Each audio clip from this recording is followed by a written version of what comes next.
Uhlaleleni ungangeni kule channel ephethe indaba eshisayo. Igama lami nguVusi Mavusana kwi-channel ehamba phambili uMkhanyakude TV. Bafowethu inkulu indaba lapha nawengane zakwethu.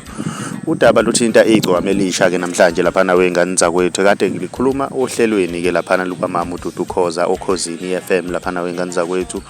Uqopheke umlando ke lapha nawengane zakwethu kuba umculi wokuqala ke othatha igroup yezingcwele ayibize emoyeni lapha emsakazweni kaSABC esho ukuthi ingcwele iyona group ke ethatha uMaskandi eyubeke ezingeni ke lapha nawengane zakwethu. Siyayazi ke le group ke wengane zakwethu lapha einkundleni zokuxhumana ingcwele ukuthi igroup eyeke ibheke nezinto ezithe phecelezi wengane zakwethu egcineni izigcine seyitrenda ke nezinto ezinhle bayayipromote kuleya group. Mina ngiyafisa ukwazi uvo lwakho ukuthi wena ngabe kuthini okwakho ukuphawula ke lapha nawengane zakwethu. Uma umusha ngiyacela ukwenza okulungile ucenzele subscribe ucinze nebell ukuze uzothola njalo ama notification mas posta ivideo entsha si-channel. Siyabonga.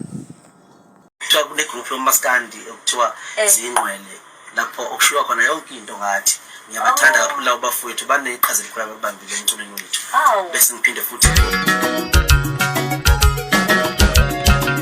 kulezo nsuku kaDisemba konakele sewushaya kwelakithi ngiyongena sengijujile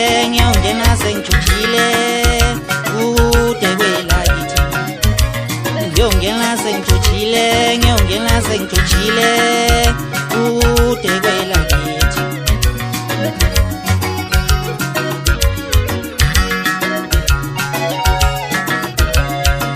Yelanga lisheshe lashona shwele Nkosi. Yelanga lisheshe lashona shwele bakithi.